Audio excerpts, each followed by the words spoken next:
Hello po, Nanay. Kumusta po? Mabuti naman. Buti naman. So, ayan, tumabi si Christina. Ayun nga po, Nanay Training,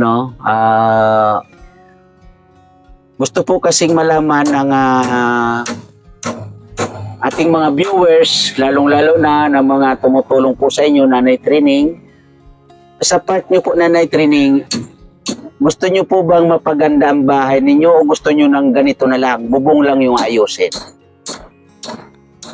Ay kung anong kaya ninyo, dahil kayo namang gagawa, nasa sa inyo yan. So gusto nyo pong mapaganda, Nanay? Ay kung mapapaganda yan, mahirap. Maraming naiingit. Alam ko ng mga taxi. Kumanda na ako dito. Ayan po natin yung maingit, Nanay. Ang importante, nasa maayos po kayo na kalagayan. Kung bubong lang, pwede na rin. Pwede na rin. Pero kung pagagandahin, Nanay, mas gusto nyo rin. Hindi ko nga masabi yan kung gusto ko dahil hindi naman ako ang gagawa, wala naman akong pera. O kaya pagdating ng araw, singilin ako, wala naman akong babayan.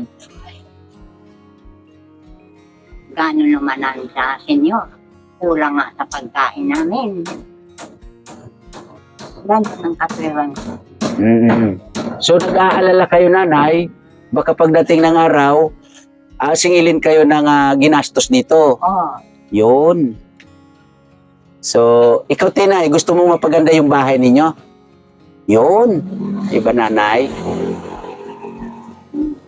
Ate Glenda, gusto mo bang mapaganda yung bahay ninyo?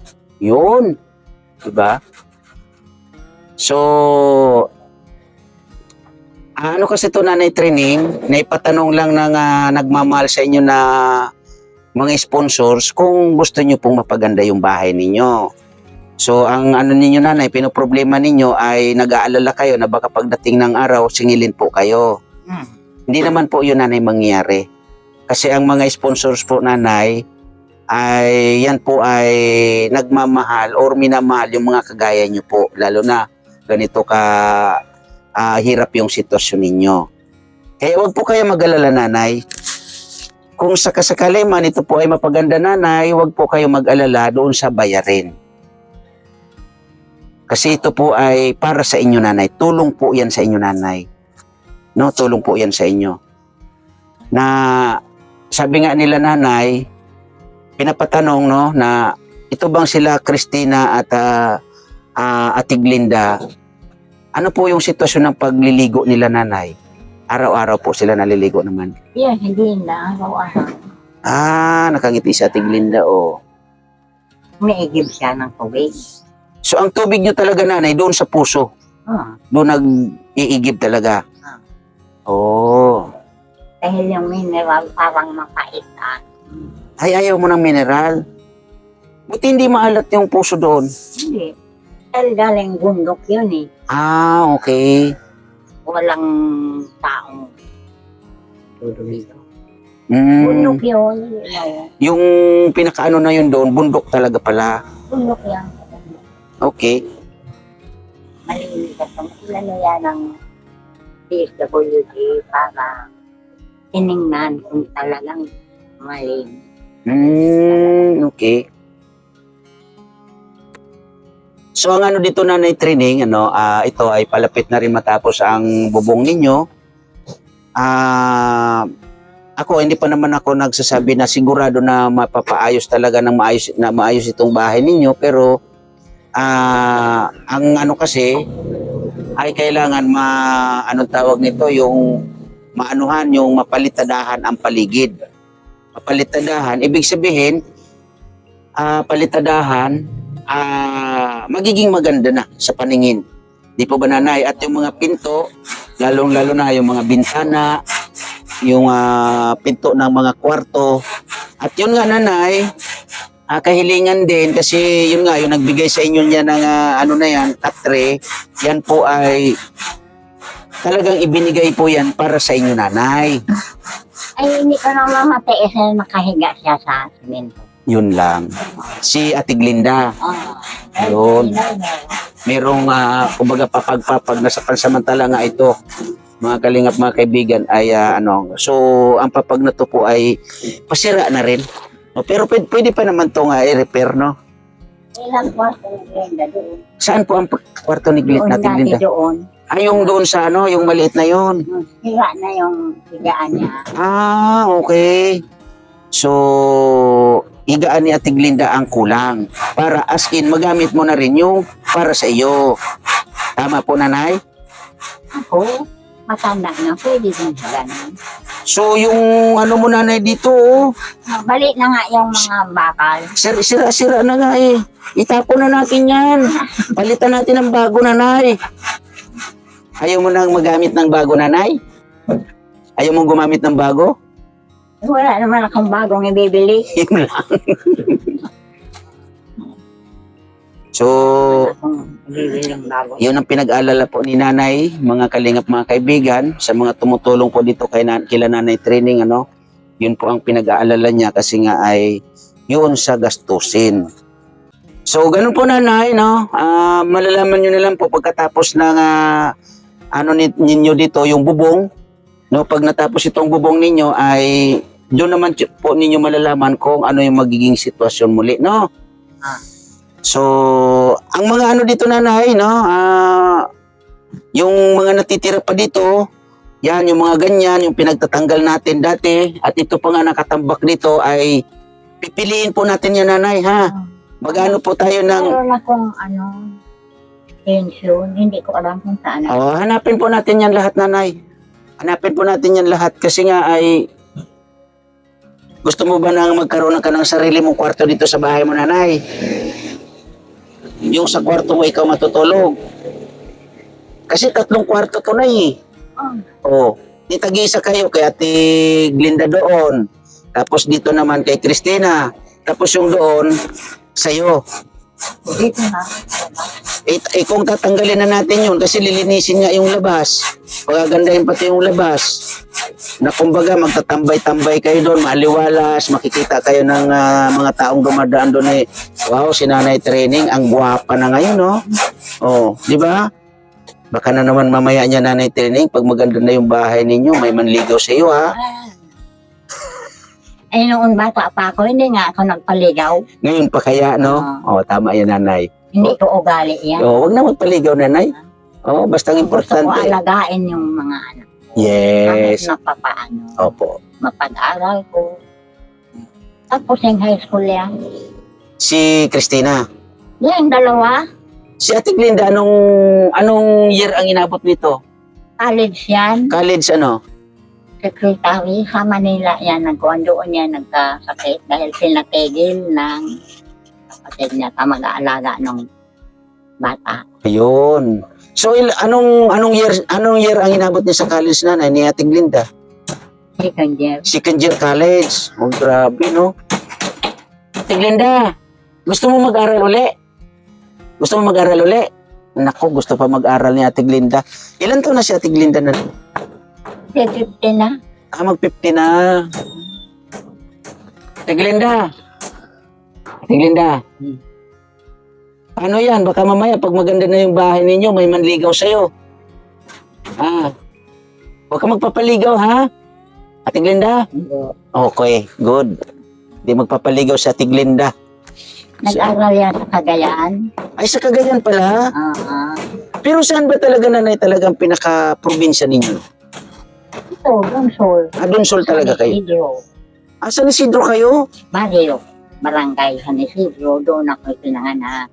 Tapos lumipat kami dito. San Isidro din po ako, nanay. Sa Minukid kung tawagin. Doon kayo? Aba, Yan. okay. Mga Trillanes. Kadag Trillanes. Okay. So doon pala kayo, nanay. So doon din ako pinanganak, nanay. So yun, nanay training, abang-abang na lang po pag natapos itong bubong ng bahay ninyo na ito nga mga kalingap mga kaibigan ay kinukumpuni sa ngayon. Sa tinay, pag napaganda itong bahay ninyo, ang gusto ng mga sponsors ninyo ay lagi kang malinis. Mga damit, araw-araw nagbibihis, no? Para lagi kang magandang tingnan. Okay? Pero huwag kang magpapaligaw, ha? May nanliligaw na ba sa'yo? Huwag kang magpapaligaw, ha? Okay? Ate Glenda. Okay ka lang, Ate Glenda? Yan po, no? Mga kalingap, mga kaibigan, si Christina, ang mag-ina, Christina, at Ate Glenda. Yan. So, ito po yung sitwasyon, yan dapat na ayusin dito, no? Ito ay itataas ito, yan. Yan, hanggang dyan. Yan yung hangganan ng sa bubong, Yan nga ay, ito, kwarto. No, kwarto. Yan, and then, ito ay kwarto din. Yan, kwarto din yan. Ayan, Ayan yung mga hangganan yan, Yan. Ngayon, kung isasagad yun doon sa ng bubong, so magdudugtong. Kulang ng hollow blocks. Pero, hindi naman na ganun karami yung mga hollow blocks na magagamit po dito, So, ayan, bintana. And then, doon sa kwarto na yun, ay bintana. Ayan, Ayan, bintana. And then, ito ay, siguro magkakaroon din dito ng bintana. Ayan, Ayan, magkakaroon din ng bintana. So, sabi nga ng mason, ito, medyo mahirap yung mga ganyan kasi ay pagtatapalan yan. Tatapalan lahat yan. Ayan, So, ano pa talaga to? Walang palitada. Walang palitada yan. Ayan, Walang palitada. So, yan po, Ayan. At ayan nga, yun yung palabas. So, itong palabas na to ay, sabi ko nga kay Nanay Training, ay kailangan malinisan, So, ito, bintana. So, ito, yung part na to, ay yun nga sabi ko na pwedeng dito gawan sila ng, anong tawag nun, kusina. Kusina. Lababo. Yan. So, dito na sila magkukusina, Yung area na yan. Yan. Nandoon si Ate Glenda sa loob. At ayun nga, yung na yun, ito, kwarto pa rin yan. Ito ang CR. So, kulang pa rin, Yan, kulang pa rin yan. So, dudugtungan pa rin po yan. Ngayon, yung kwarto na yan, ay walang So, mamaya siguro makikita nyo ang papasok doon. So, ang flooring naman, okay naman ang flooring, So, yun nga, yung mga nakita ninyo na doon sa video, ng mga nandito mga nakatambak, natanggal na, At na unti-unti na yon. So, marami pa rin pipiliin. Ayan, pipiliin pa rin yan. So, kung may nakita kayo doon sa video na tinaunang na maraming mga nakasako dyan, ay pinaalis ko na ito, At ayun nga, dito, ito, pipiliin pa rin yan. Yan. Sa loob na yan, pipiliin yan, So, ito po, sa mga nagiging kaagapay katuwang natin dito, ito ang sitwasyon ng loob. And then, ito nga, kasi lumabas na si Ate Glenda, Ate Glenda, okay ka lang? Yan. At ayun si Nanay Training, Nay, anong ginagawa mo dyan, Nay? Wawalis. Nagwawalis na. Huwag ka dyan, Nanay. Kasi may mga gumagawa dyan, Nanay. Baka mabagsakan ka dyan, Nay. Malayo naman. Sige, Nanay. Ingat dyan, Nanay, ha? So, ito po yung sinasabi ko na kwarto. Na dito dati, nakakulong si Ate Glinda. So may bintana pa rin yan, ayun, oh. Oh, may bintana. So marami pong aayusin dito, no? Ngayon ito, butas, ayusin yan, lilinisan, no? Ayan, oh. So sa kabuuan, parang ito pa lang yung may palitada. No, yan yung may palitada. Oh, ayan. Ito ay maliit lang na kwarto, pero pwede na siguro ito gawing purbuhay na kwarto. O kaya kumbaga magiging tag-iisa silang kwarto. Ayan, o. So may angganan pa rin yan. Ayan. O, diba? So ito yung CR. Ang CR ay kailangan ayusin din. Lahat. No, ito ay kailangan lagyan ng pinto. O, lagyan ng pinto yan. Kaya lahat ito aayusin, no, sa loob ng bahay nila. Pinto ng CR, din siguro dito ay magkakaroon din ng pinto, no? Yan, magkakaroon din ng pinto dyan. Depende yan kung sino ang dyan sa kwarto na yan. Baka mabagsakan ako, ha? Kawawa naman ako. So dito, pinto din po ito. Yan, pinto. Yan, pinto. Ito, pinto din, no? Yan, pinto. So, ang ano dito, 3 pinto. And then, yung bintana, 1, 2, 3. Depende din dito kung lalagyan ng bintana, itong area na to. Kung lalagyan ng bintana, kasi ito po ay butas, no? Yan. Oh, kita niyo butas yan. Ngayon, kung isasarado na yan, depende. Depende rin kung gagawa ng pinto na ang kailangan diyan kung gagawa ng pinto, mayroong screen. No, mayroong screen yung mga pinto na ay mga bintana po na yan. Sorry sa pinto bintana, kung lalagyan ng bintana, kailangan may mga screen siya. Ayan, yan, malaki. So liliit-liitan na lang siguro ang bintana na yan at lalagyan ng screen. And then ito ay bintana rin, no? Yan, bintana pa. Yan. So, ulitin ko, ang flooring naman po ay okay.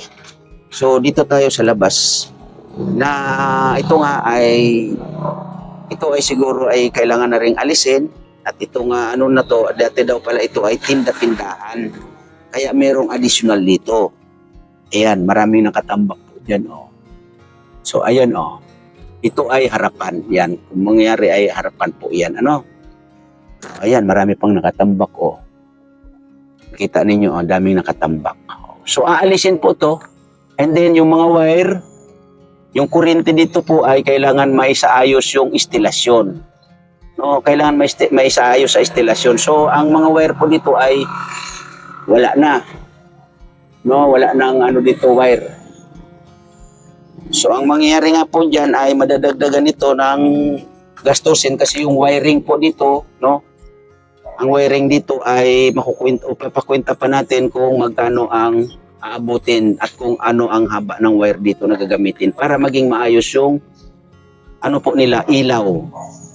Ito ay sala. Malawak po ang sala nila, no? Ito ay salas. So, isang ilaw dito, kusina, isang ilaw, and then isang kwarto, isang ilaw, isang kwarto, isang ilaw. Sa CR, isang ilaw, and then dito, isang ilaw. So, 3 ilaw sa kwarto, kasi 3 kwarto, isa sa CR, isa sa dito, sa kusina, and then isa, bali 6 na ilaw ang ilalagay po natin dito. Kung talagang gusto po ninyo na mapaganda ito, and then ito nga ulitin po ay aalisin na po to. No? At dito po tayo sa labas. Nasabi ko nga lahat po ay papakita ko sa inyo para makita nyo po ang sitwasyon. Ano? Ito po ang gate. No? Gate. At ayun ang pinaka-gilid. Ito oh. Ito yung pinaka-gilid niya. So nandito yung aking tricycle nakahambalang. Yan yung pinaka-gilid niya ay madamok. Or pinaka-harap. No? Sorry sa pinaka-gilid. Harap. Madamok. No? Ayan o. So, kailangan po natin yan malinisan. no, para magandang tingnan kasi ito mga po ay papuntang hospital, yan. So daanan ito ng tao, papuntang hospital yan. Yan po ang Donsol Hospital. And then ito naman ay pababa, no? At ayun nga si Ate Glinda doon nagigib. Ayun oh, kumikita ninyo. Ayun oh. Ayan si Ate Glinda. Diyan sila nagigib oh. Yan ay puso. Oh, ayan oh. Puso, ayun, lumingin si Ate Glenda. Puso po yan, no? So, ulitin ko. Ito yung harapan. Yan. So, ayun, nagagawa pa sila sa taas. Oo, nagagawa pa sila sa taas.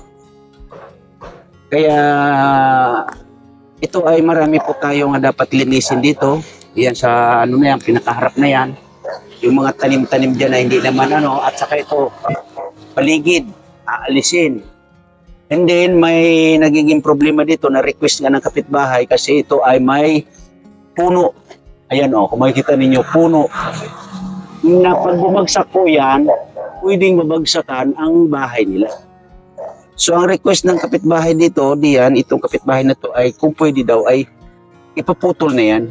Oo, ipaputol na lang yan para safe ang bahay nila Nanay Trining. At siyempre, yung tao dito na nasa labas, di ba? Kasi medyo mataas po yan, at may mga sanga-sanga, So, patay na siguro yan, no? Ngayon, yan kinakatakot ng kapitbahay nila na pag yan daw ay unti-unting magbabagsakan yan, ay delikado sa kanila. Kasi pag dito sila magtatambay, kasi ang plano ko nga, no? Pag-isip ko nga kay Nanay Trining, alisin na lang itong nakahambalang na to dito. Kasi nga ay wala na rin, sira-sira na rin. So kung 3 kwarto, tag-isa silang kwarto, di ba? Ayan po yung sinasabi ko. Na kung talagang gusto natin, kung gusto po ninyo na mapaganda talaga ang bahay na to, medyo gagastusan po talaga ito. Siyempre, ang maglilinis po dito ay babayaran po natin yan, no? At yung magpupunggal ng kahoy na yan, ay babayaran din po yan. Delikado po, di ba? So patay na po yan siguro, hindi ko lang sure. Oo. And then yan, aayusin yan. So kumbaga, aayusin natin, kung gusto nyo lang po aayusin natin ang harap ng bahay nila. So ito po yan, Ayan, ang daming abubot. Yan ang dami pong abubot yan. So, may bakod po yan na bob wire. Ngayon, kung saan yung hangganan ng bahay na to nila Nanay Trining, ay yun po yung ating lilinisan. Pero, kung gusto nyo po, kasi nga gastusin po ito. Ayan, so, sabi naman ni Nanay Trining, di ba, arinig nyo naman na walang problema. Ang problema, kung sino ang magbabayad. Yun ang pinoproblema ni Nanay Trining. Hindi po ba, no? So ngayon, ito ay, para sa akin po, ay gusto kong pantayin. Para sa akin lang mapantay ito. So trabaho pa rin po ito. Trabaho yan, kaya gastusin pa rin po. Oo. Yan, nakita nyo na po yung sitwasyon, loob at labas ng bahay nila Nanay Trining. So marami po talagang kukumpunihin dito. Ulitin ko, yung sa wiring, wala na po ang wiring dito. Kaya ibig sabihin, bibili ng wire na bago. At yung mag-instalasyon, yun na rin po yung ating mason carpintero dito, no? Siya na rin po ang bahala dito. So yan po ang nagiging problema dito. Kaya medyo malaki-laki po ang gastusin sa bahay na to nila Nanay Trining. Kung gusto nyo po na talagang as in, mapaganda. Makita nyo po na maganda ang bahay na to. So sa ano ko naman po, sabi nga ni Nanay Trining, walang problema. At ayan nga, yan, lilinisin pa rin natin yan, tatabasan natin yan. Yan. No? Kasi anahaw po yan. Tatabasan na lang po natin yan. At ito nga, kung makita ninyo, kalsada, di ba? Hindi na nakikita ang view ng bahay. So ito po ay, sabi ko nga, ipapakita ko ang kabuuan, loob at labas ng bahay nila para po makita ninyo talaga. kung gaano ang sitwasyon nila rito. So maraming salamat po sa mga gustong tumulong, mag-ambag-ambag sa pagpapaayos talaga na as in maayos na bahay na to. Makita po ninyo ang kalinisan, loob at labas. Kayo na po ang bahala, mga kalingap, mga kaibigan. Ano? So ito po ay ganyan, mga mabato-bato. Ngayon, sabi nga ni Nanay Trining, alisin naman yung mga pananim. Nga lang, kinakabahan siya, baka daw siya ay singilin. Ayan, di ba?